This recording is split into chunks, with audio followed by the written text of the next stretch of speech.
नमस्कार विद्यार्थियों, आप सभी का स्वागत है आपके अपने YouTube चैनल निहारिका क्लासेस पर। ठीक है, मैं आपका साथी राकेश दाइल आपको फिजिक्स पढ़ा रहा हूं और हमने 2 क्लास आगे फिजिक्स कर रही है। हम बेसिकली प्रकाश पढ़ रहे थे, लाइट पढ़ रहे थे। मैंने 2 दिन में जो भी पढ़ाया है उसका मैं एक बार रिवीजन कर रहा हूं। आप सभी भी लगातार नोट्स बनाते रहे और उसका रिवीजन करते रहे। ठीक है, चीज़ें डिफिकल्ट नहीं होती है, बेसिकली उनका रिवीजन जरूरी है। अगर रिवीजन नहीं करोगे तो किसी को भी याद नहीं रहेगी। ठीक है, हमने 2 दिन में जो भी पढ़ा है मैं एक बार रिवीजन करा देता हूं। सबसे पहले हमने प्रकाश से शुरू किया था। प्रकाश क्या है? तो प्रकाश ऊर्जा का एक रूप है जो वस्तुओं को दृश्यमान बनाता है। हमने ये भी देखा था कि प्रकाश बेसिकली एक ऊर्जा का प्रकार है जो विद्युत चुंबकीय तरंगों के रूप में संचरित होता है। और प्रकाश के 2 स्रोत हैं, एक होता है प्राकृतिक स्रोत, दूसरा होता है कृत्रिम स्रोत। प्राकृतिक स्रोत वो होता है जो ईश्वर प्रदत्त है, जैसे सूर्य, चंद्रमा, तारे, ये हो गए।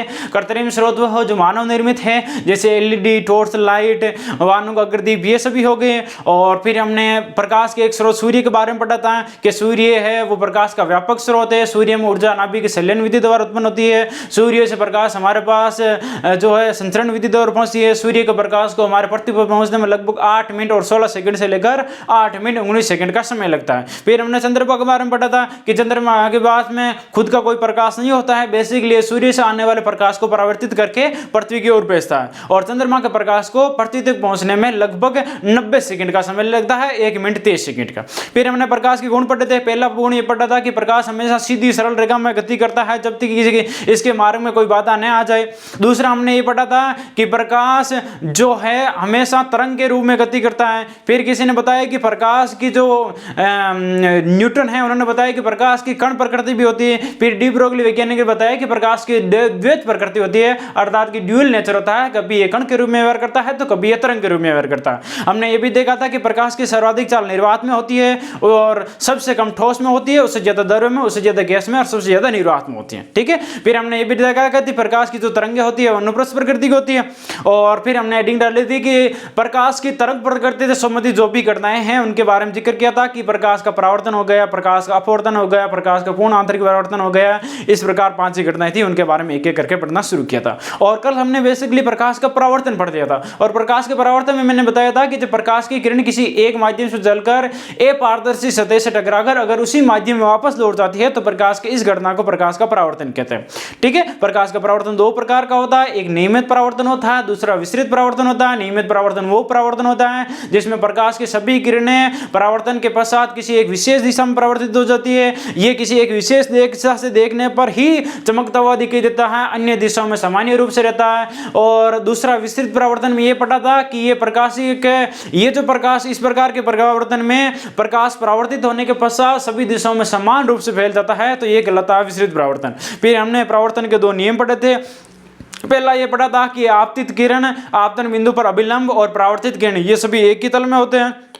दूसरा ये पढ़ा था कि आपतन कोण का मान परावर्तन कोण के बराबर होता है, अर्थात कि एंगल आई बराबर एंगल आर। ठीक है, ये हमने पढ़ा था। फिर हमने दर्पण के बारे में पढ़ा था कि किसी कांच या पारदर्शी पदार्थ के अगर एक भाग पर चांदी या एल्यूमिनियम की परत चढ़ा दी जाए तो उसका दूसरा भाग परावर्तक पृष्ठ की तरह काम करता है और इसको हमने दर्पण कहा था। हमने ये पढ़ा था कि दर्पण के 2 प्रकार होते हैं, एक होता है समतल दर्पण, दूसरा होता है गोलीय दर्पण। समतल दर्पण के बारे में विस्तार से पढ़ा था कि ऐसा दर्पण जिसका परावर्तक पृष्ठ समतल होता है उसे समतल दर्पण कहते हैं। समतल दर्पण में प्रतिबिंब के प्रकृति के बारे में पढ़ा था कि पहला ये कि समतल दर्पण में बना प्रतिबिंब सदैव आभासी और सीधा होता है। समतल दर्पण में प्रतिबिंब का आकार होता है वो बिंब के आकार के बराबर होता है। समतल दर्पण में प्रतिबिंब दर्पण से पीछे उतनी ही दूरी पर बनता है जितने की दूरी वस्तु की होती है। समतल दर्पण में अगर वस्तु का पार्श्व परावर्तन होता है, अर्थात कि वस्तु साइड से उल्टी दिखाई देती है। और हमने ये पढ़ा था कि समतल दर्पण की फोकस दूरी अनंत होती है, समता शून्य होती है, रेखीय आवर्धन 1 होता है। और अगर समतल दर्पण को थीटा कोण से घुमा दिया जाता है तो परावर्तित किरण 2 थीटा कोण से घूम जाती है। ठीक है, फिर हमने गोलीय दर्पण के बारे में पढ़ा था। गोलीय दर्पण के बारे में मैंने बताया था कि बेसिकली गोलीय दर्पण की परिभाषा है कि अगर हम किसी खोखले कांच के एक भाग को काटकर अगर किसी एक भाग पर अगर पॉलिश कर दे, उसके किसी या तो अंदर वाले भाग पर या बाहर वाले भाग पर अगर पॉलिश कर दी जाए तो उसका दूसरा भाग होता है वो परावर्तक पृष्ठ की तरह काम करता है और इसी को हमने गोलीय दर्पण कहा था। और यहीं से गोलीय दर्पण के 2 प्रकार होते हैं, एक होता है अवतल दर्पण कॉनकेव मिरर और दूसरा होता है उत्तल दर्पण कॉन्वेक्स मिरर। अवतल दर्पण के बारे में मैंने परिभाषा बताई थी कि ऐसा गोलीय दर्पण जिसका परावर्तन परावर्तक पृष्ठ गोले के केंद्र की ओर वक्रित होता है उसे हम लोग अवतल दर्पण कहते हैं, और ऐसा दर्पण जिसका परावर्तक पृष्ठ गोले के केंद्र के विपरीत दिशा में वक्रित हो उसे उत्तल दर्पण कहते हैं। यहां तक हमने पढ़ा था, ठीक है। और आज हम इसी के आगे कंटिन्यू करते हैं। आज हम अवतल और उत्तल दर्पण में प्रतिबिंब की प्रकृति क्या होती है इसके बारे में अध्ययन कर लेते हैं। मतलब अगर उत्तल दर्पण और उत्तल दर्पण के अवतल और उत्तल दर्पण के सामने अगर कोई वस्तु रखे तो उनका प्रतिबिंब किस प्रकार बनता है, मतलब वास्तविक बनता है, उल्टा बनता है, आभासी बनता है या सीधा बनता है, वस्तु से छोटा बनता है या बड़ा बनता है, इनके बारे में एक बेसिक जानकारी प्राप्त कर लेते हैं, ठीक है। तो मैं हेडिंग डालता हूं आज की, अवतल, या हम सीधा ही लिख लेते हैं नोट डाल के हम लिख लेते हैं 2 लाइनों के साथ में। संक्षेप में मैं बता रहा हूं, पहला ये कि अवतल दर्पण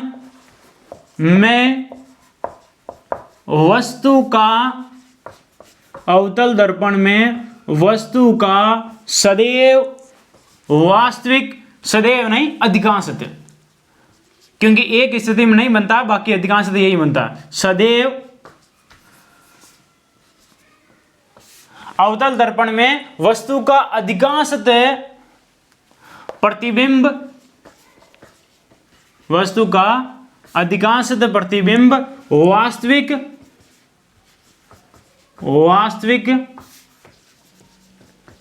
और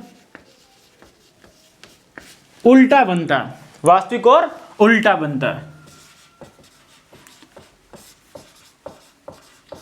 वस्तु का आकार के बारे में बात करें तो अवतल दर्पण की वस्तु को कहां पर निर्भर करे इसके बारे में निर्भर करता है। अवतल दर्पण में जो वस्तु का आकार है वो उससे छोटा भी होता है, बराबर भी होता है और उससे बड़ा भी होता है, ठीक है।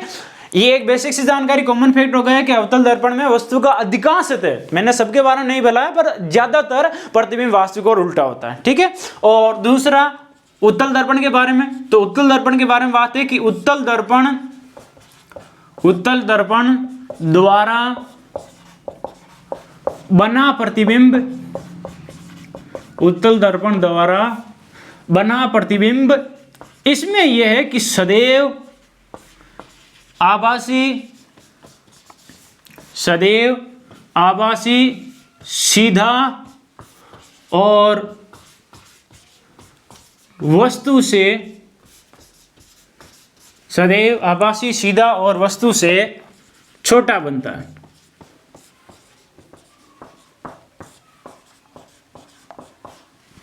उत्तल दर्पण द्वारा बना प्रतिबिंब सदैव आभासी बनेगा, सीधा बनेगा और छोटा बनेगा। आभासी और वास्तविक के बारे में मैंने कल बता दिया था कि ऐसा प्रतिबिंब जिसको पर्दे पर प्राप्त किया जा सकता है उसे कहते हैं वास्तविक प्रतिबिंब, और ऐसा प्रतिबिंब जिसको पर्दे पर प्राप्त नहीं किया जा सकता, जहां पर किरणें प्रतिबिंब के रूप में मिलती हुई प्रतीत होती है, उसे हम लोग कहते हैं आभासी प्रतिबिंब, ठीक है। इसके बाद में हम ये जो गोलीय दर्पण है, चाहे अवतल दर्पण हो चाहे उत्तल दर्पण हो, इनकी जो बेसिक सी परिभाषाएं होती है, जैसे वक्रता केंद्र, मुख्य अक्ष और वक्रता त्रिज्या, फोकस दूरी, इनके बारे में जो बेसिक सी परिभाषा हैं उनके बारे में अध्ययन कर लेते हैं। तो मैं अगली हेडिंग डालूंगा गोलीय दर्पण से संबंधित महत्वपूर्ण परिभाषाएं, गोलीय दर्पण से संबंधित महत्वपूर्ण परिभाषाएं। अगली हेडिंग होगी हमारी गोलीय दर्पण से संबंधित महत्वपूर्ण परिभाषाएं। कौन कौन सी परिभाषाएं हैं? बेसिकली हम ये इसलिए पढ़ रहे हैं क्योंकि हमें एक रिलेशन उत्पन्न करना, और रिलेशन उत्पन्न करने के लिए हमें ये परिभाषाएं जाननी होगी, ठीक है।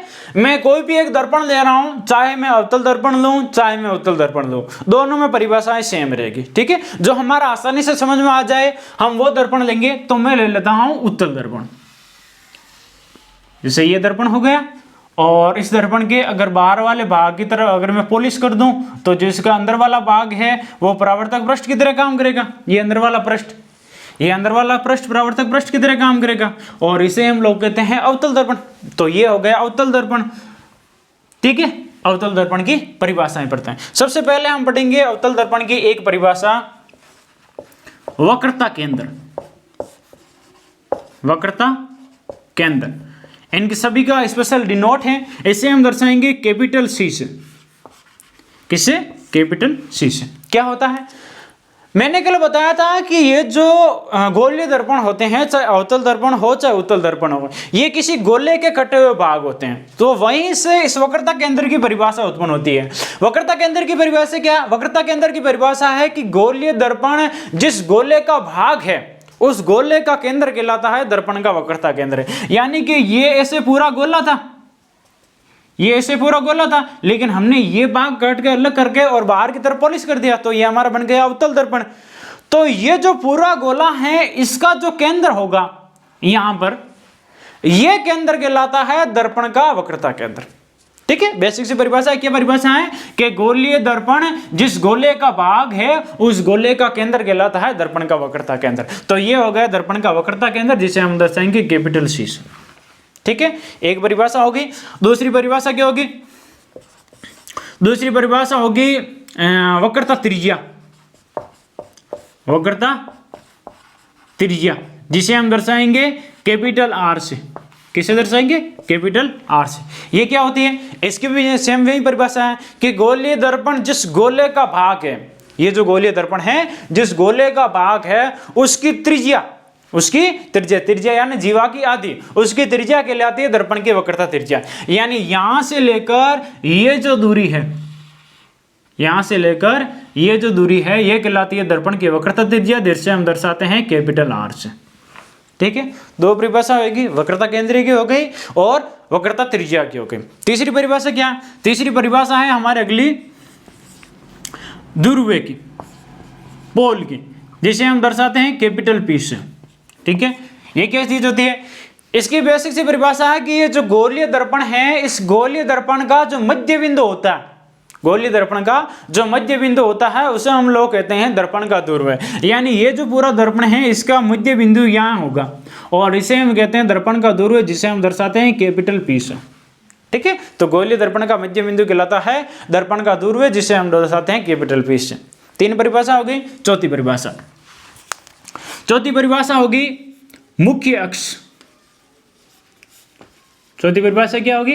मुख्य अक्ष, जिसे हम दर्शाएंगे कि mn, या किसी से ना दर्शाए तो भी कुछ फर्क नहीं पड़ता है। इसकी परिभाषा क्या है ये समझ लो। इसकी परिभाषा ये है कि गोलीय दर्पण के वक्रता केंद्र और ध्रुव, गोलीय दर्पण के वक्रता केंद्र और ध्रुव, इन दोनों को मिलाने वाली सीधी काल्पनिक रेखा, इन दोनों को मिलाने वाली सीधी काल्पनिक रेखा, यानी अगर मैं एक रेखा ऐसे खींच दूं इन दोनों को मिलाते हुए, तो ये कहलाती है मुख्य अक्ष। ये क्या कहलाती है? मुख्य अक्ष। बेसिक सी परिभाषा है कि गोलीय दर्पण के वक्रता केंद्र और ध्रुवों को मिलाने वाली सीधी काल्पनिक रेखा को कहते हैं मुख्य अक्ष। चार परिभाषा होगी। पांचवी परिभाषा, पांचवी परिभाषा है मुख्य फोकस। मुख्य फोकस, जिसे हम दर्शाते हैं कैपिटल एफ से। किसे दर्शाते हैं? कैपिटल एफ से। ये क्या होता है?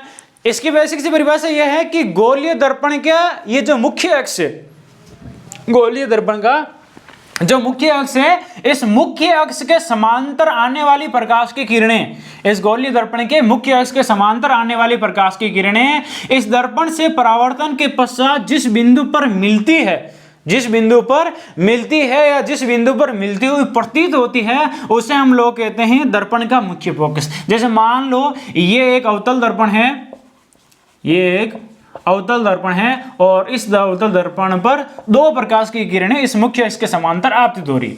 एक परिभाषा ये हो गई और दूसरी परिभाषा ये हो गई।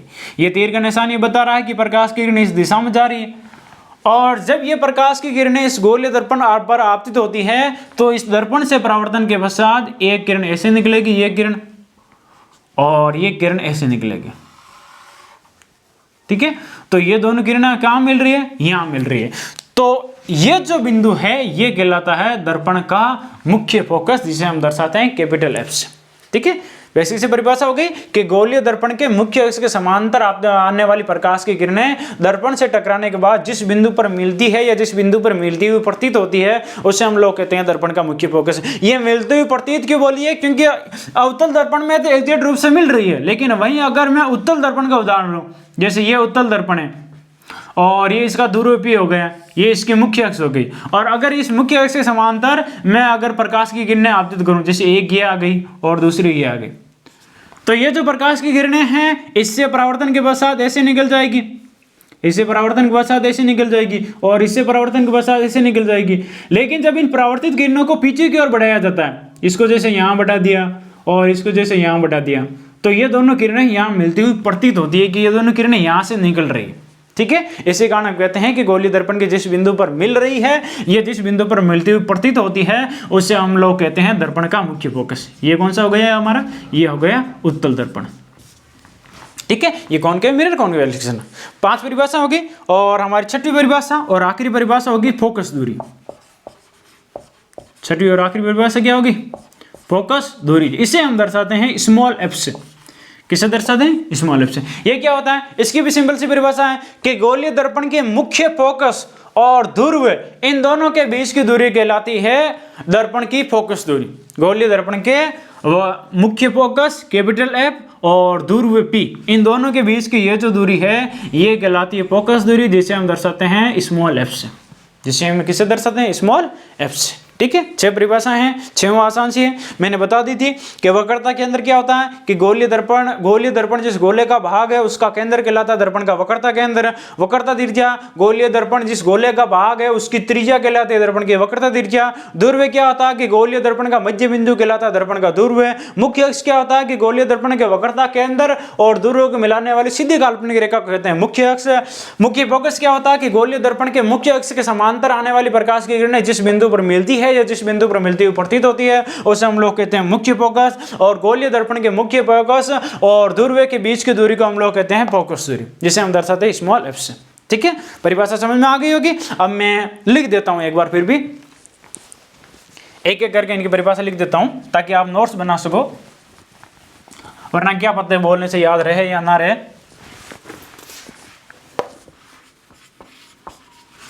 क्या परिभाषा, इसकी परिभाषा क्या होगी कि गोलीय दर्पण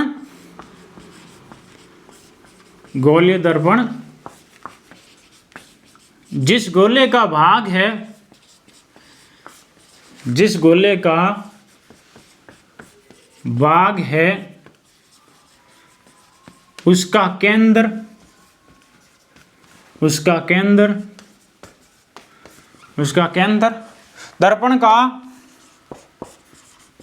दर्पण का वक्रता केंद्र कहलाता है।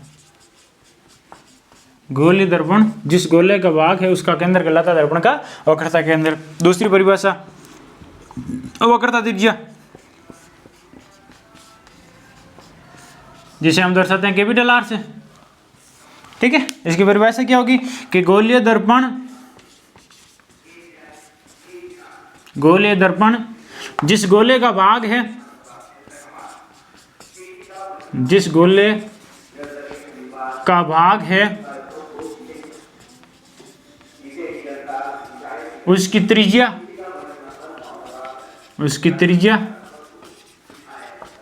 दर्पण की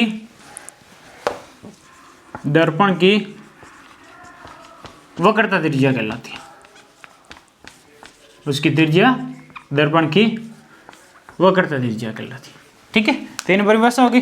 चौथी परिभाषा क्या थी, ध्रुव की, जिसे किससे दर्शाते हैं बताओ तो क्या, कैपिटल पी से। क्या परिभाषा होती है इसकी बताओ तो क्या, कि गोलीय दर्पण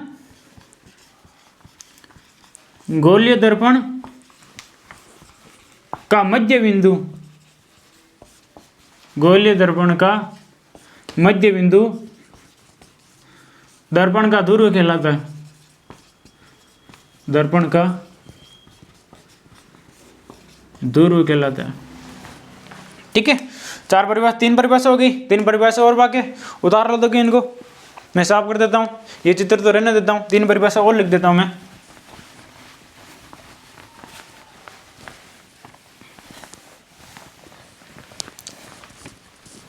आज हम दर्पण को पूरा करने की कोशिश करेंगे, कल की क्लास में हम अपवर्तन पूरा करने की कोशिश करेंगे, वरना तो क्लास लंबी हो जाएगी। ठीक है, तो 3 परिभाषा हो गई थी। चौथी परिभाषा क्या होगी, चौथी परिभाषा हमने वक्रता केंद्र पढ़ लिया, वक्रता त्रिज्या पढ़ ली, ध्रुव पढ़ लिया और मुख्य अक्ष पढ़ना, मुख्य अक्ष। ठीक है, क्या परिभाषा होती है बताओ तो कि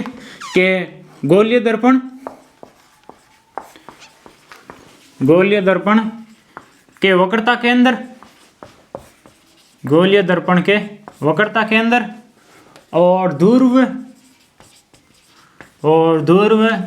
को मिलाने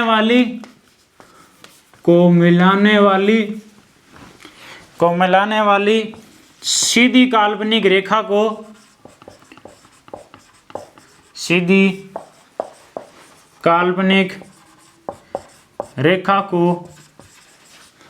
मुख्य अक्ष कहते हैं। गोलीय दर्पण के वक्रता केंद्र और ध्रुव को मिलाने वाली सीधी काल्पनिक रेखा को मुख्य अक्ष कहते हैं। ठीक है। पांचवी परिभाषा, मुख्य फोकस, जिसे हम दर्शाते हैं कैपिटल एफ से। ठीक है। क्या परिभाषा होती है बताओ तो क्या?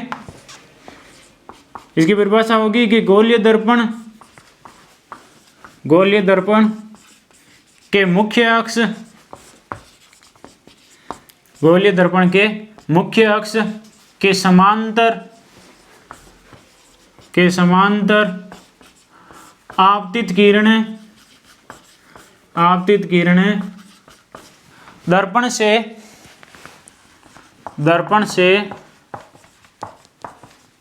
परावर्तन के पश्चात जिस बिंदु पर मिलती है या मिलती हुई प्रतीत होती है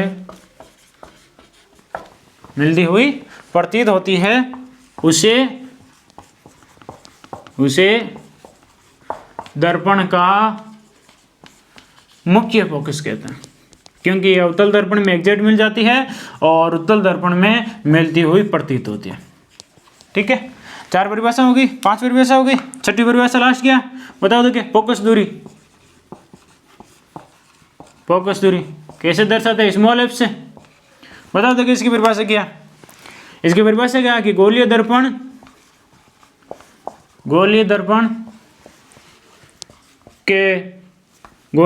के मुख्य फोकस और ध्रुव पोल के बीच की दूरी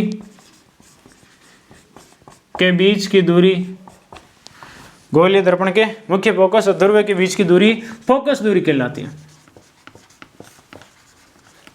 फोकस दूरी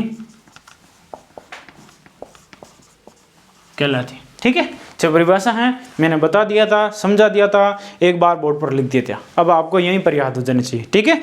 फिर भी उतार लो एक बार, फिर हम इसके बाद में आगे चलते हैं। इसके बाद में हम आगे चलेंगे कि गोलीय दर्पण के वक्रता त्रिज्या r और फोकस दूरी f के बीच में एक संबंध बढ़ेंगे और ये संबंध इंपॉर्टेंट है। इससे बेस न्यूमेरिकल एग्जाम में पूछे जाते हैं। ये सीधा रिलेशन भी पूछ सकते हैं और इन पर बेस ये सीधा रिलेशन भी पूछ सकते हैं और इन पर बेस न्यूमेरिकल भी पूछ सकते हैं। ठीक है। तो मैं नोट लगाकर लिख रहा हूं, नोट लगाकर क्या पढ़ूंगा कि गोलीय दर्पण की जो वक्रता त्रिज्या r होती है, गोलीय दर्पण की जो वक्रता त्रिज्या r होती है वो फोकस दूरी की दुगुनी होती है। या मैं सीधा कहूं तो ये हो गया कि गोलीय दर्पण की जो फोकस दूरी होती है वो वक्रता त्रिज्या की आधी होती है। दोनों का मतलब बेसिकली एक है। ये सूत्र होता है r बराबर 2f। मैं लिख देता हूं एक बार। गोलीय दर्पण की वक्रता त्रिज्या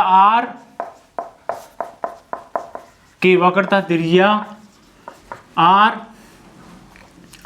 उसकी फोकस दूरी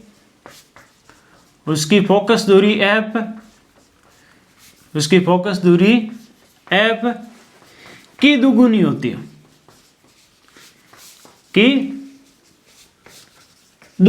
है, ठीक है। अर्थात इसका मतलब क्या हुआ?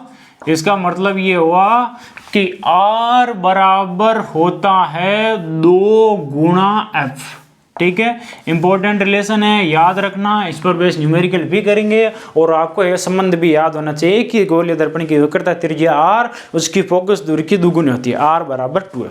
ठीक है, यहां तक हमने पढ़ लिया। और इसके बाद में बढ़ेंगे गोलीय दर्पण अवतल और उत्तल दर्पण के क्या क्या उपयोग है। ठीक है, तो हम इसके बाद में पढ़ेंगे अवतल और उत्तल दर्पण के क्या क्या उपयोग है, ये इंपॉर्टेंट है, इनसे भी एग्जाम में बार बार प्रश्न पूछा जाता है। तो पहले हम पढ़ेंगे अवतल दर्पण के उपयोग। अवतल दर्पण के उपयोग, आज की जो पूरी क्लास है उन सभी से एक एक टॉपिक से एग्जाम में प्रश्न पूछा जाता है, ध्यान लगाकर सुनना, समझना और याद करने की कोशिश करना। देखें, ठीक है, अवतल दर्पण का उपयोग मैं बता देता हूं, एक बार समझा देता हूं अवतल दर्पण के क्या क्या उपयोग है। अवतल दर्पण होता है वो प्रकाश की किरणों को केंद्रित करता है। प्रकाश की किरणों क्या करता है? केंद्रित करता है, इस कारण इसे अभिसारी दर्पण भी कहते हैं। ठीक है, बेसिक जानकारी है। अब मैं इसके उपयोग बताता हूं कि अवतल दर्पण के उपयोग क्या क्या। पहला उपयोग है कि अवतल दर्पण का उपयोग जितने भी वाहन होते हैं या टॉर्च होती है या हम के सर्च लाइट होती है, उनके जो हेडलाइट्स होते हैं, वाहनों के जो हेडलाइट्स होते हैं, आगे के जो कांच लगे होते हैं, आगे की जो हेडलाइट्स होती है, अग्रदीप होते हैं, उनमें अवतल दर्पण का उपयोग किया जाता है। क्यों किया जाता है? क्योंकि ये प्रकाश की किरणों को एक जगह केंद्रित करते हैं, जिसकी वजह से प्रकाश का एक शक्तिशाली किरण पुंज प्राप्त हो सके। पहला उपयोग कि वाहनों का अग्रदीप यानी हेडलाइट्स में अवतल दर्पण का उपयोग किया जाता है। क्यों किया जाता है? क्योंकि प्रकाश का शक्तिशाली किरण पुंज प्राप्त किया जा सके। दूसरा, अवतल दर्पण का उपयोग दंत विशेषज्ञ होते हैं, जो डॉक्टराइन होते हैं, दांतों के जो स्पेशलिस्ट होते हैं, वो इनका उपयोग करते हैं। क्यों करते हैं? क्योंकि दांतों का बड़ा प्रतिबिंब देखने के लिए। दो उपयोग। तीसरा उपयोग ये होती है कि जो सौर भट्टियां होती है ना, नाभि की भट्टियां होती है, जैसे सौर की भट्टियां होती है, उन सौर भट्टियों में सूर्य के प्रकाश को एक जगह केंद्रित करने के लिए, भी अवतल दर्पण का उपयोग किया जाता है। और चौथा, जो भी शेविंग यानी बार्बर नाई की जितनी भी शॉपें होती हैं, उन सभी में अवतल दर्पण लगा रहता है, क्योंकि ये चेहरे का हमेशा बड़ा प्रतिबिंब बनाकर दिखाते हैं, तो इसी कारण उनमें भी अवतल दर्पण का उपयोग होता है। चार उपयोग हो गए। पहला क्या है कि वाहनों के हेडलाइट्स में, ठीक है, सौर भट्टियों में सूर्य के प्रकाश को केंद्रित करने के लिए, दंत विशेषज्ञों द्वारा दांतों के बड़े प्रतिबिंब देखने के लिए, और शेविंग मिरर के रूप में, ठीक है, बार्बर की शॉप में। चार उपयोग है, मैं लिख देता हूं एक बार। पहला उपयोग है कि अवतल दर्पण का उपयोग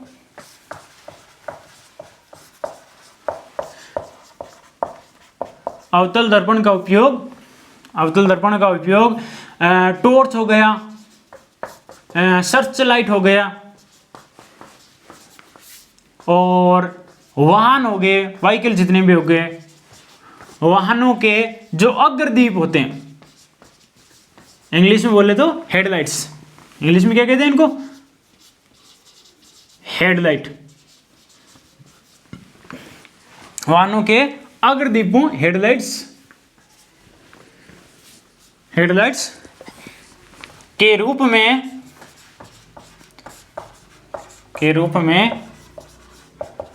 प्रकाश का शक्तिशाली पावरफुल किरण पुंज प्राप्त करने के लिए किया जाता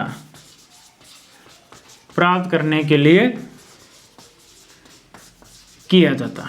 ठीक है, पहला उपयोग हो गया वाहनों को हेडलाइट के रूप में। दूसरा क्या उपयोग होगा बताओ तो? क्या दूसरा मैंने क्या बताया था? दूसरा बताया था सौर भट्टियों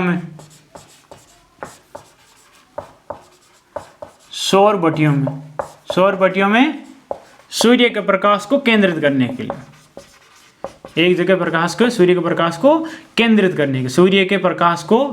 करने के लिए,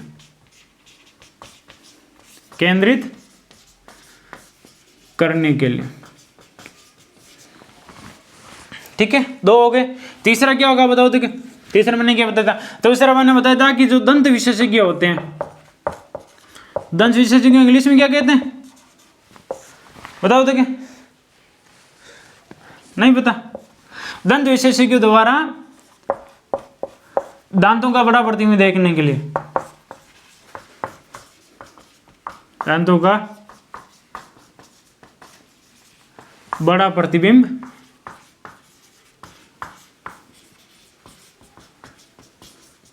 देखने के लिए।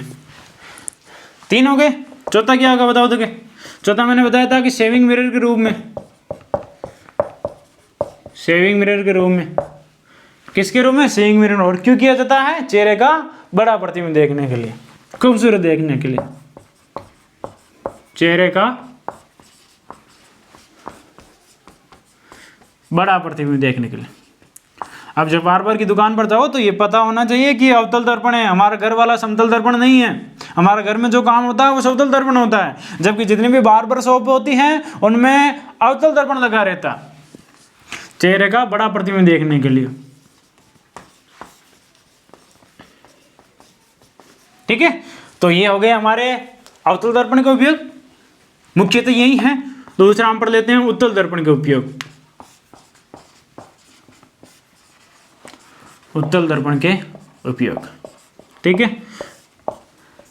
मैंने जब अवतल और उत्तल दर्पण की प्रकृति के जो प्रतिबिंब बनते हैं उनकी प्रकृति के बारे में बताया था कि उत्तल दर्पण द्वारा बना प्रतिबिंब सदैव आभासी, सीधा और वस्तु से छोटा होता है। इसकी यही प्रकृति है जिसका उपयोग है कि उत्तल दर्पण की क्या क्या उपयोग है कि उत्तल दर्पण का एक प्रमुख उपयोग यह होता है कि जितने भी हमारे जो व्हीकल होते हैं, चाहे 2 व्हीलर हो चाहे 4 व्हीलर है, उनका जो साइड मिरर होता है, जो बगल में एक दर्पण लगा रहता है, उसके रूप में उत्तल दर्पण का लगा होता है।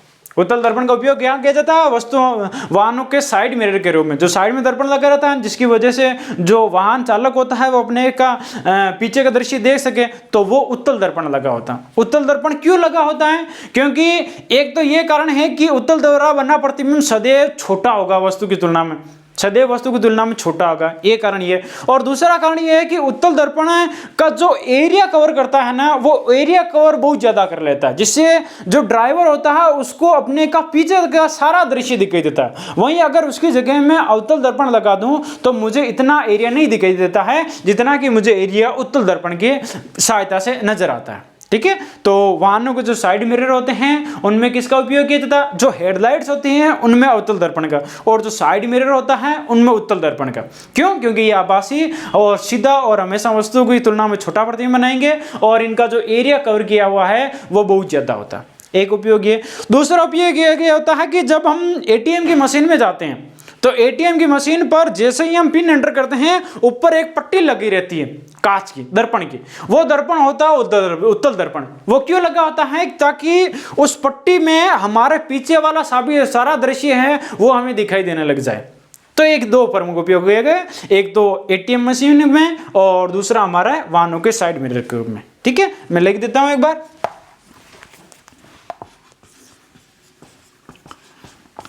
उत्तल दर्पण का उपयोग,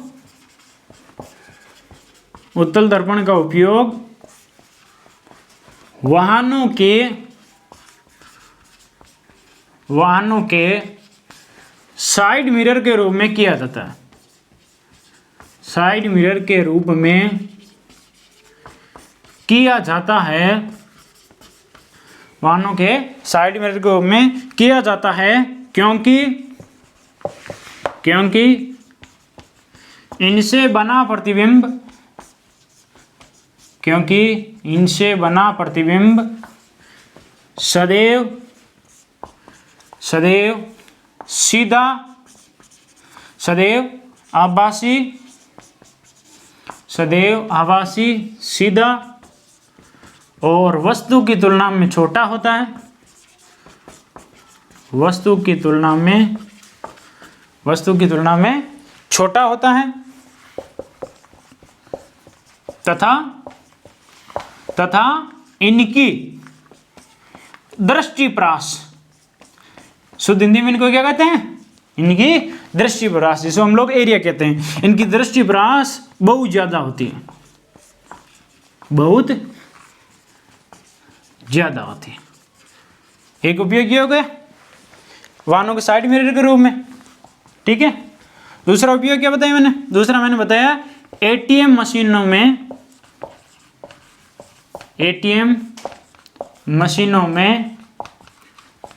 व्यक्ति को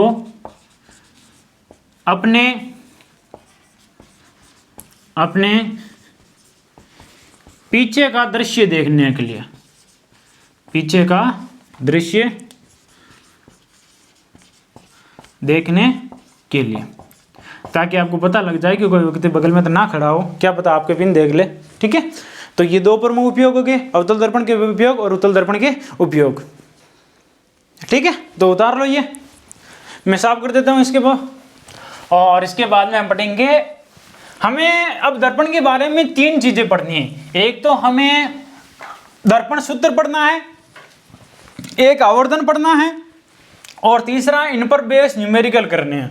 और इन पर बेस न्यूमेरिकल करने के लिए हमें इससे पहले कार्तीय चिन्ह परिपाटी का ज्ञान होना आवश्यक है, क्योंकि जब तक हमें कार्तीय चिन्ह परिपाटी का ज्ञान का उपयोग नहीं होगा, उसका पता नहीं होगा, हमारे न्यूमेरिकल गलत होने के चांस बहुत ज़्यादा बढ़ जाएंगे, क्योंकि उनमें साइन का फर्क पड़ता है कि इस तरह प्लस आएगा, फोकस दूरी धनात्मक होगी, ऋणात्मक होगी, वक्रता त्रिज्या धनात्मक होगी, ऋणात्मक होगी, वस्तु की दूरी कैसे लेंगे। तो इसके लिए हम सबसे पहले हेडिंग पढ़ लेते हैं कार्तीय चिन्ह परिपाटी। कार्तीय चिन्ह परिपाटी, ठीक है। क्या होती है कार्तीय चिन्ह परिपाटी? मैं उदाहरण द्वारा सब समझा देता हूं। जैसे मैंने ले लिया, मान लो उत्तल दर्पण, अवतल दर्पण, ये एक ले लिया मैंने अवतल दर्पण, ठीक है। ये होगा इसका ध्रुव, और इस ध्रुव के बाद में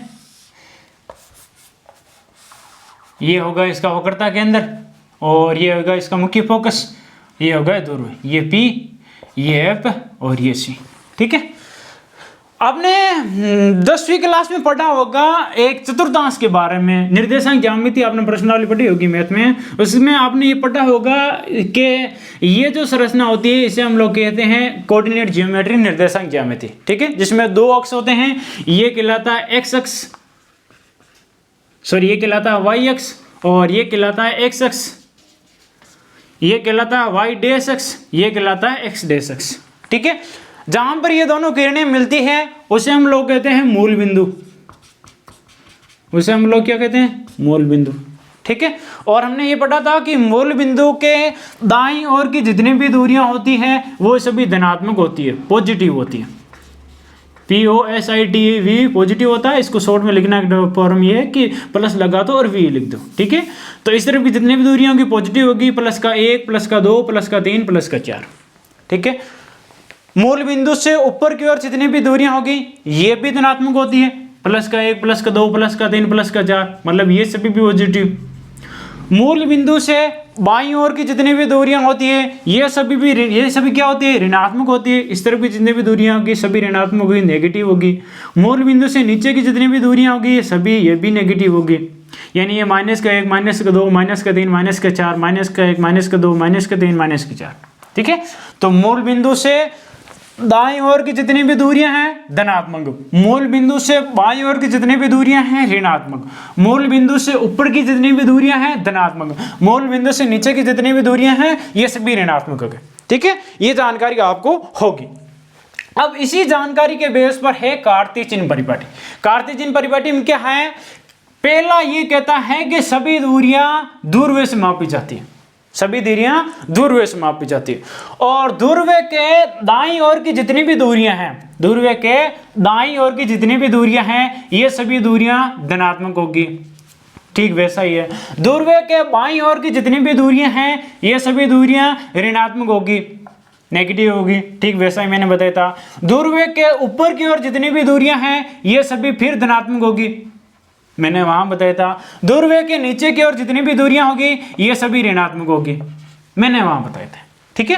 तो कार्तीय चिन्ह परिपाटी दर्पण में भी सेम है कि इस दूरव्य के दाईं ओर की जितनी भी दूरियां, पहली बात क्या है कि सभी दूरियां दूरव्य से मापी जाएगी, और दूरव्य के दाईं ओर की दूरियां धनात्मक, बाईं ओर की दूरियां ऋणात्मक, दूरव्य से ऊपर की दूरियां धनात्मक, दूरव्य से नीचे की दूरियां ऋणात्मक। अब चाहे अवतल दर्पण है चाहे मैं उत्तल दर्पण ले लूं तो भी यही होगा। इसे इस तरफ सभी पॉजिटिव, इसे इस तरफ सभी नेगेटिव, इसे ऊपर की तरफ सभी पॉजिटिव और इसे नीचे की तरफ सभी नेगेटिव, ठीक है। इतनी से कार्तीय चिन्ह परिपाटी, ठीक है, समझ गए होंगे। मैं 1-2 बिंदु लिख देता हूं फिर भी।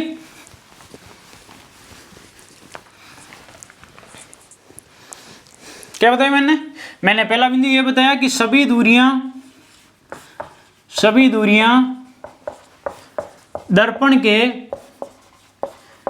दर्पण के दूरव्य से मापी जाती है, सभी दूरियां दर्पण के ध्रुव से मापी जाती हैं। ठीक है, बाकी की बात आप समझ लेना कि इसके दाईं ओर की सभी दूरियां धनात्मक, मैं लिख देता हूं फिर भी, ध्रुव के दाईं ओर की दूरियां धनात्मक, दाईं ओर की दूरियां धनात्मक तथा बाईं ओर की दूरियां ऋणात्मक, तथा बाईं ओर की दूरियां ऋणात्मक होती है। ठीक है, तीसरी बात क्या बताई कि ध्रुव के ऊपर की दूरियां धनात्मक तथा ध्रुव के नीचे की दूरियां ऋणात्मक होती हैं। ठीक है, बेसिक सी परिभाषा हो गई। ये काम कहाँ है कि अगर मैं वस्तु को यहाँ रख लूँ तो वस्तु की जो भी दूरी होगी ऋणात्मक होगी, क्योंकि वस्तु इससे इस तरफ है और इस तरफ की सभी दूरियां ऋणात्मक होगी। वस्तु का अगर प्रतिबिंब भी इस तरफ बन रहा है तो वो दूरी ऋणात्मक होगी, अगर वस्तु का प्रतिबिंब इस तरफ बन रहा है तो वस्तु की दूरी धनात्मक होगी। वस्तु की ऊंचाई अगर हम लेंगे तो वो धनात्मक हो जाएगी, अगर वस्तु का प्रतिबिंब नीचे की ओर बन रहा है तो वो ऋणात्मक होगा, और अगर वस्तु का प्रतिबिंब ऊपर ही बन रहा है तो वो दूरी धनात्मक होगी। ठीक है, और फोकस दूरी की बात करें तो जो अवतल दर्पण होता है, जैसे ये अवतल दर्पण है, ठीक है, तो इसके बारे में लिख देता हूं मैं फिर भी कि अवतल दर्पण की फोकस दूरी बताओ तो कि धनात्मक होगी या ऋणात्मक होगी। ये ध्रुव है, ये मुख्य फोकस है, इन दोनों के बीच की दूरी फोकस दूरी, ये ध्रुव से इस तरफ है यानी ध्रुव के बाईं ओर है, और ध्रुव के बाईं ओर की दूरी क्या होती है, ऋणात्मक होगी। इसका मतलब ये हुआ कि अवतल दर्पण की फोकस दूरी ऋणात्मक होती है। अवतल दर्पण की फोकस दूरी ऋणात्मक होती है, जबकि उत्तल दर्पण की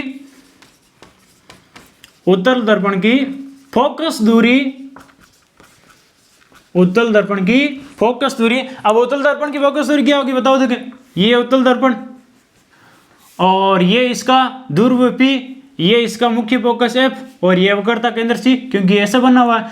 इस P से लेकर F के बीच की दूरी फोकस दूरी, और ये ध्रुव से दाईं ओर है और ध्रुव से दाईं ओर की सभी दूरियां धनात्मक, तो ये क्या होगी, धनात्मक होगी। ठीक है, तो उत्तल दर्पण की फोकस दूरी धनात्मक होती है।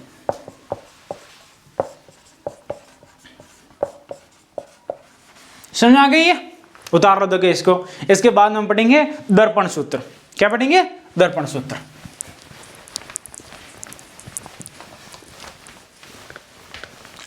हमारा अगला और सर्वाधिक महत्वपूर्ण टॉपिक दर्पण सूत्र। क्या होता है दर्पण सूत्र? दर्पण सूत्र इसे इंग्लिश में कहते हैं मिरर फॉर्मूला। मिरर फॉर्मूला, ठीक है। दर्पण सूत्र क्या होता है? दर्पण सूत्र ये होता है कि किसी भी गोलीय दर्पण में वस्तु की दूरी और दर्पण के बाद में उस वस्तु के बनने वाले प्रतिबिंब की दूरी और उसकी फोकस दूरी, इन तीनों के बीच में जो संबंध होता है, जो रिलेशन होता है, उसी को हम लोग कहते हैं दर्पण सूत्र। यानी किसी भी गोलीय दर्पण में वस्तु की दूरी या बिंब की दूरी जिसे हम लोग कहेंगे u, प्रतिबिंब की दूरी जिसे हम कहेंगे v और फोकस दूरी f, इन तीनों के बीच में जो संबंध होता है, जो रिलेशन होता है, उसी को हम लोग कहते हैं दर्पण सूत्र। ठीक है, क्या संबंध होता है? तो इन तीनों के बीच में संबंध होता है 1/v प्लस 1/u बराबर 1/f। 1/v प्लस 1/u बराबर 1/f, ये फॉर्मूला आपको याद रखना है और इसे हम लोग कहते हैं दर्पण सूत्र। परिभाषा क्या होती है मैं लिख देता हूं एक बार, क्या होगी? किसी गोलीय दर्पण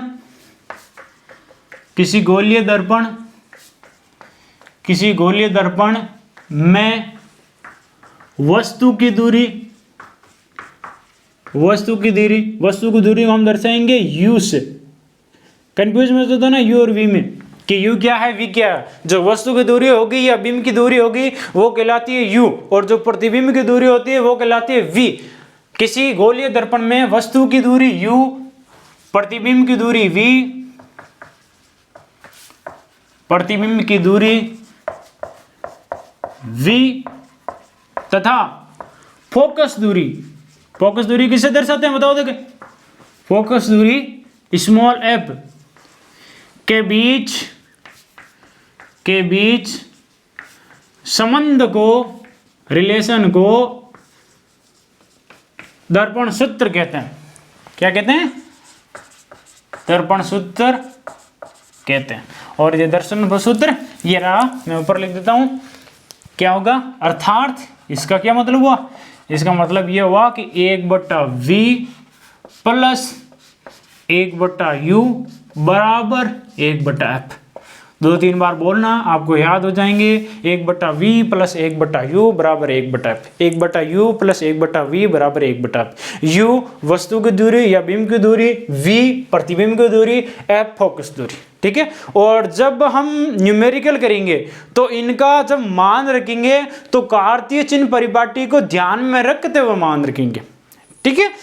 तो ये दो हो गए, एक हो गया दर्पण सूत्र। इसके बाद में एक हेडिंग और है हमारी, वो है आवर्धन, मैग्निफिकेंस। मैग्निफिकेंस क्या होता है? आवर्धन।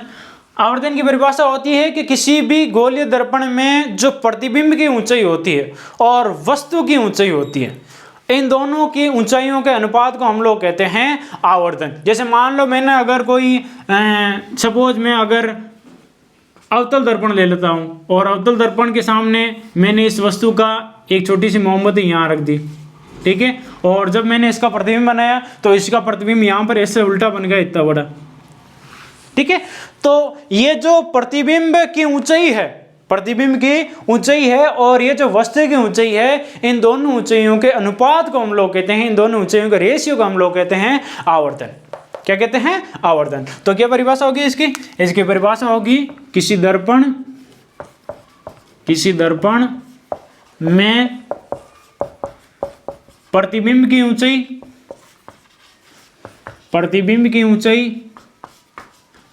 तथा बिंब की ऊंचाई के अनुपात को, बिंब की ऊंचाई के अनुपात को आवर्धन कहते हैं। आवर्धन कैसे दर्शाते हैं? स्मॉल एफ से, स्मॉल एम से आवर्धन कहते हैं। अर्थात एम हो गया हमारा h डैश अपॉन h। ठीक है। h डैश यानी प्रतिबिंब की ऊंचाई,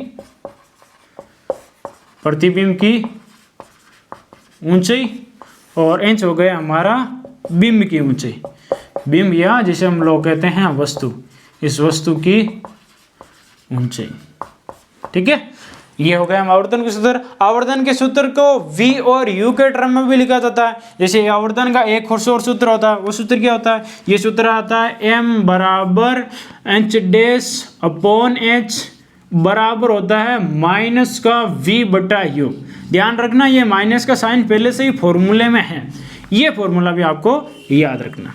m बराबर h डैश अपॉन h या m बराबर माइनस v/u। इसका मतलब ये हुआ कि m के value h dash upon h के बराबर भी है और m के वैल्यू माइनस v/u के बराबर में है। इन दोनों को कंबाइन करके ऐसा लिख दिया गया।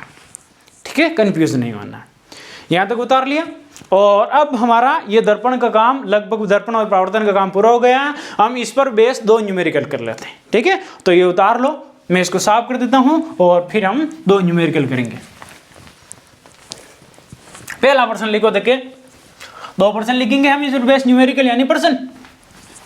न्यूमेरिकल क्यों कहते हैं इनको? क्योंकि न्यूमेरिकल इनको इसलिए कहते हैं फिजिक्स की भाषा में कि ये जो आंकड़े हैं वो प्रमाणित है। अगर आप इतनी ही दूरी का दर्पण लोगे और इतनी ही दूरी पर अगर वस्तु को रखोगे तो इतनी ही दूरी पर प्रतिबिंब बनेगा, इसलिए ना हम कहते हैं न्यूमेरिकल। ठीक है। पहला प्रश्न लिखो, देखिए पहला प्रश्न होगा किसी अवतल दर्पण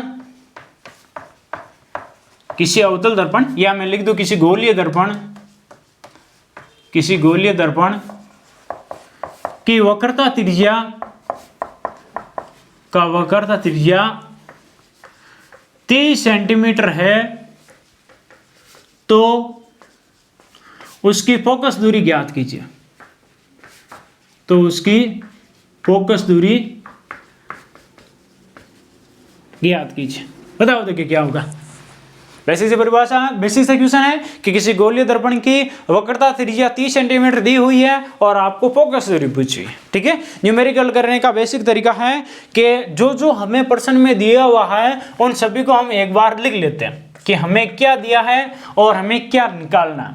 हमें दी हुई है दर्पण की वक्रता त्रिज्या, तो पहले लिख लेते हैं वक्रता त्रिज्या और इसे हम दर्शाते हैं कैपिटल R से, और इसका मान दिया हुआ है 30 सेंटीमीटर। हमें पूछा क्या, हमें पूछी है फोकस दूरी। क्या पूछा है, फोकस दूरी। ये क्या होता है, ये होता है स्मॉल f, इसका मान निकालना। कैसे निकाले, अभी थोड़ी देर पहले मैंने R और f में संबंध बताया था, याद है आपको? क्या बताया था बताओ देखिए। मैंने बताया था कि दर्पण की जो वक्रता त्रिज्या R होती है वो फोकस दूरी की दुगुनी होती है। ये सब तो समीकरण बताया था। इनमें R का मान हमें दिया है और F का मान निकालना है। इसका उपयोग करेंगे, R का मान रखेंगे, F का मान निकल जाएगा। ठीक है, कराओ तो कैसे करेंगे, तो हम लिखेंगे यहां पर वी नाउ दैट, हम ये जानते हैं भली भांति कि R बराबर होता है 2F, R बराबर 2F। या चूंकि हमें R दिया है, F की वैल्यू पूछी है, तो F बराबर हो जाएगा R बट्टा 2। F बराबर हो जाएगा R बट्टा 2। तो F बराबर हो जाएगा, R की वैल्यू कितनी है 30 बट्टा 2। 30 में 2 का भाग देंगे कितनी बार जाएगा, 15 बार। तो F का मान क्या हो गया, तो F बराबर, तो हिंदी में लिखे तो ये हो जाएगा फोकस दूरी F बराबर 15 centimetre. It is the answer. ठीक है, निकल गई फोकस दूरी। दूसरा प्रश्न करते हैं, एक और प्रश्न लिखते हैं, इसको उतार लो पहले। दूसरा हम बेस करेंगे दर्पण सूत्र पर। दर्पण सूत्र पर एक न्यूमेरिकल करेंगे। लिखो तो क्या प्रश्न, लिखो तो क्या, किसी अवतल दर्पण, किसी अवतल दर्पण, किसी अवतल दर्पण के सामने 30 सेंटीमीटर की दूरी पर एक मोमबत्ती रखी है, एक मोमबत्ती रखी है। किसी अवतल दर्पण के सामने 30 सेंटीमीटर की दूरी पर एक मोमबत्ती रखी है। इस दर्पण की फोकस दूरी, इस दर्पण की फोकस दूरी 10 सेंटीमीटर है। मोमबत्ती से बनने वाले प्रतिबिंब की दूरी, मोमबत्ती से बनने वाले, यानी मोमबत्ती का जो प्रतिबिंब बन रहा है, मोमबत्ती के बनने वाले प्रतिबिंब, मोमबत्ती के बनने वाले प्रतिबिंब की दूरी, प्रकृति यानी प्रतिबिंब की प्रकृति और आवर्धन ज्ञात कीजिए। मैग्निफिसेंस ज्ञात कीजिए। बताया देगा इसके वैल्यू क्या होगी, what is the value of V, nature and magnificence. निकालो, देखिए कैसे निकालोगे। थोड़ी देर पहले मैंने बताया था कि फिजिक्स में न्यूमेरिकल करने का तरीका है कि हमें सबसे पहले प्रश्न में दिया हुआ क्या है वो लिख लो, और फिर लिख लो कि हमें निकालना क्या है, और फिर ये सोच लो कि कौन सा फॉर्मूला लगेगा, कौन सी ट्रिक लगेगी या कैसे निकलेगा। ठीक है, तो सबसे पहले लिखता हूं मैं कि मुझे क्या क्या दिया हुआ, क्या क्या बताया हुआ, इस प्रश्न में क्या क्या बताया हुआ। सबसे पहले ये बताया कि आपके सामने एक अवतल दर्पण दिया है, ये एक ऐसा अवतल दर्पण है, और इस अवतल दर्पण के सामने 30 सेंटीमीटर की दूरी पर यहाँ पर एक मोमबत्ती रखी हुई है, और इसकी फोकस दूरी दी हुई है। तो हमें बताना है कि इस मोमबत्ती का जो प्रतिबिंब बनेगा वो इस दर्पण से कितनी दूरी पर बनेगा, उसकी प्रकृति क्या होगी, आवर्धन क्या होगा। ठीक है, क्या क्या दिया हुआ है, हमें दिया हुआ है वस्तु की दूरी, मोमबत्ती वस्तु तो है, वस्तु की दूरी, और वस्तु की दूरी को हम किससे दर्शाते हैं, u से, और इसका मान कितना दिया हुआ है 30 सेंटीमीटर। एक चीज ये दी हुई है। दूसरा क्या हुआ, हाँ दूसरा हमें दिया है फोकस दूरी, फोकस दूरी इसको किससे दर्शाते हैं, स्मॉल f से, इसका मान कितना दिया हुआ है 10 सेंटीमीटर। हमें क्या निकालना है, हमें निकालना है प्रतिबिंब की दूरी, क्या निकालना है, प्रतिबिंब की दूरी। इसको किससे दर्शाते हैं, इसको दर्शाते हैं सर स्मॉल v से, इसका मान question mark and question mark. पता होता कि कैसे निकालेंगे। सर हमें ये देखकर लग रहा है कि u दिया हुआ है, f दिया हुआ है और v निकालना है। ये तीन राशियों का एक ही सूत्र होता है, दर्पण सूत्र। और दर्पण सूत्र मैंने बताया था थोड़ी देर पहले कि 1/v प्लस 1/u बराबर होता है 1/f। इसमें u का मान दिया है, f का मान दिया है और v का मान निकालेंगे। सीधा रख देते हैं, निकाल देते हैं, काम खत्म हो जाएगा। अगर ऐसा कर लिया तो प्रश्न हो जाएगा गलत। ठीक है भाइयों और बहनों, मैंने थोड़ी देर पहले बताया था कि जब भी हम प्रश्न करेंगे न्यूमेरिकल में कार्तीय चिन्ह परिपाटी का उपयोग करेंगे। और कार्तीय चिन्ह परिपाटी ये कहती है कि इसके बाईं ओर की जितनी भी दूरियां होगी वो सभी ऋणात्मक होगी। इसका मतलब ये हुआ कि ये जो वस्तु की दूरी है इसके सामने नेगेटिव साइन लगेगा, माइनस का 30 सेंटीमीटर होगा। और मैंने ये भी लिखाया था कि अवतल दर्पण की फोकस दूरी हमेशा ऋणात्मक होती है, क्योंकि ये हो गया ध्रुव और ये हो गया मुख्य फोकस है, और ये भी इससे बाईं ओर है और बाईं ओर की दूरियां होती है ऋणात्मक, तो ये भी होगा माइनस का 10 सेंटीमीटर, माइनस का 10 सेंटीमीटर। अब लगाओ फॉर्मूला, तो क्या होगा, कैसे करें, हम लिखेंगे we now that 1/v plus 1/u बराबर 1/f। ये होता है हमारा दर्पण सूत्र। इसको सिंप्लीफाई कर लेते हैं कि हमें v दिया है, u दिया, सॉरी f दिया, v निकालना। तो मैं क्या करता हूँ, इस 1/u को इस तरह भेज देता हूँ। ठीक है, तो यहाँ से यह क्या निकल जाएगा, 1/v बराबर हो जाएगा 1/f माइनस 1/u। अब जैसा दिया हो वैसे ही मान लिख लो, ये नहीं कि आप इन दोनों के एलसीएम निकाल के सरल करने लगो, नहीं, इसमें जैसा दिया हो वैसा मान लिख देते हैं। 1/v हमें निकालना है बटा 1/f, f का मान क्या है, माइनस का 10 सेंटीमीटर, माइनस में लिखेंगे माइनस का 10 सेंटीमीटर, माइनस पहले से सूत्र में है माइनस 1/u का मान माइनस का 30 सेंटीमीटर, ये आ जाएगा माइनस का 30 सेंटीमीटर। ठीक है, इसको सरल कर लेते हैं, तो ये आ जाएगा 1/माइनस का 1/10, ये माइनस इस माइनस से गुना होगा, माइनस माइनस क्या होता है, माइनस माइनस होता है प्लस, जब माइनस की माइनस में गुना करते हैं तो आता है प्लस, तो यहाँ पर बीच में आ जाएगा प्लस और ये हो जाएगा 1/30। आप इस माइनस के साइन को उठाकर यहाँ पर भी लिख सकते हो, बात एक ही है। अब ले लेते हैं 10 और 30 का एलसीएम, 10 और 30 का एलसीएम बताओ तो, 10 और 30 का एलसीएम क्या होगा, नहीं होगा, 10 और 30 का एलसीएम 30 होता है। 10 का भाग 30 में कितनी बार जाएगा, 3 बार, 3 को 1 से गुणा करेंगे 3 आएगा, माइनस का साइन लगा हुआ है तो आ जाएगा माइनस का, बीच में प्लस का साइन, प्लस का साइन। 30 का भाग 30 में एक बार, 1 को 1 से गुणा करेंगे 1 आ गया, माइनस का 3 प्लस का 1, बताओ तो कितने कितने पीछे कितना बच्चा, इसको सरल करने पर क्या आएगा, माइनस का 3 प्लस का 1, पीछे कितना बचा, माइनस का 2/30, 2 30 से कट जाएगा, कितने बार जाएगा, 15 बार, तो ये आएगा माइनस का 1/15, माइनस का 1/15। ये मान क्या आया है, ये मान आया है 1/v बराबर माइनस का 1/15। अगर मैं इन दोनों को उल्टा कर दूं, v को भी उल्टा कर दूं, 15 को भी उल्टा कर दूं, तो मेरे पास मिल जाएगा v बराबर माइनस का 15 सेंटीमीटर, v बराबर माइनस का 15 सेंटीमीटर, यानी प्रतिबिंब की दूरी क्या आएगी, माइनस का 15 सेंटीमीटर। ये माइनस का साइन क्या बता रहा है, ये माइनस का साइन ये बता रहा है कि जो प्रतिबिंब बन रहा है वो दर्पण के सामने बन रहा है, क्योंकि अगर प्लस आता तो ये पीछे की तरफ चला जाता, लेकिन माइनस आ रहा है, इसका मतलब ये जो प्रतिबिंब है इस फोकस दूरी 10 से 5 सेंटीमीटर आगे, यानी 15 सेंटीमीटर यहाँ पर बन रहा है, उल्टा बन रहा है। ठीक है, पहला प्रश्न सोल्व कर लिया कि इसकी प्रतिबिंब की दूरी v, प्रतिबिंब की दूरी v निकाल ली। अब दो और बाकी, एक में प्रकृति बतानी है जो कि आवर्धन से निकल जाएगी, तो हम सीधा आवर्धन निकाल लेते हैं। आवर्धन का सूत्र क्या होता है बताओ देखिए, आवर्धन का सूत्र क्या होता है बताओ देखिए, मैं यहां कर लेता हूं।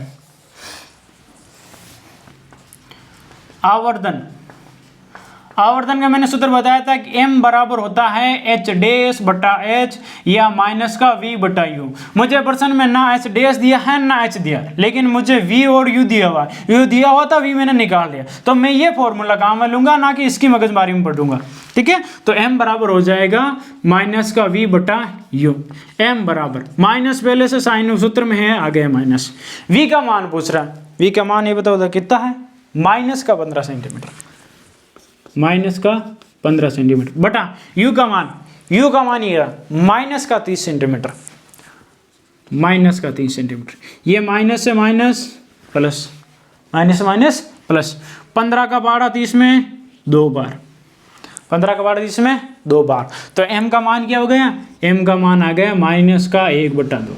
m का मान क्या आ गया, माइनस का 1/2, यानी आवर्धन का मान आ गया माइनस 1/2, या अगर इसको और सिंप्लीफाई करूं तो m का मान आ गया माइनस का 0.5, माइनस का 0.5।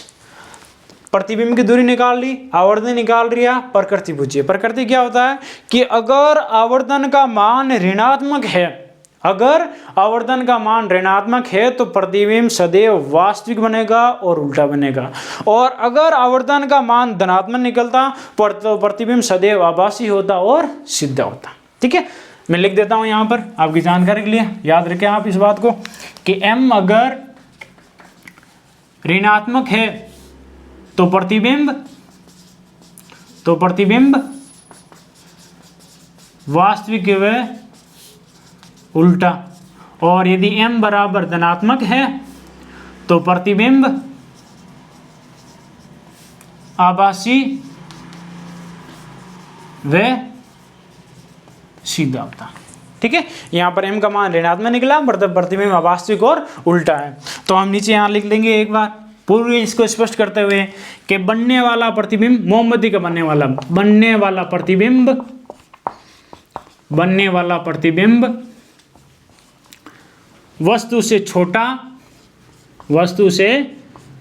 छोटा तथा वास्तविक वे उल्टा बन रहा, वास्तविक वे उल्टा बन रहा। उम्मीद करता हूं आपको ये सब प्रश्न समझ में आया है। नहीं आया तो वीडियो को दोबारा देखना, मैंने एक एक चीज़ को बताया, फॉर्मूला को कैसे काम में लेना है, सूत्र को कैसे मॉडिफाई करना है, दर्पण के सूत्र को पहले से ही कैसे एडजस्ट करना है, m का मान इसका क्या मतलब होता है, रेखीय आवर्धन का कौन सा सूत्र काम में लेंगे, कार्तेशियन परिपाटी मैंने बताया था, फिर ये न्यूमेरिकल करे थे। ठीक है, तो आज की क्लास आपको कैसे लगी कमेंट करके जरूर बताएं। धन्यवाद।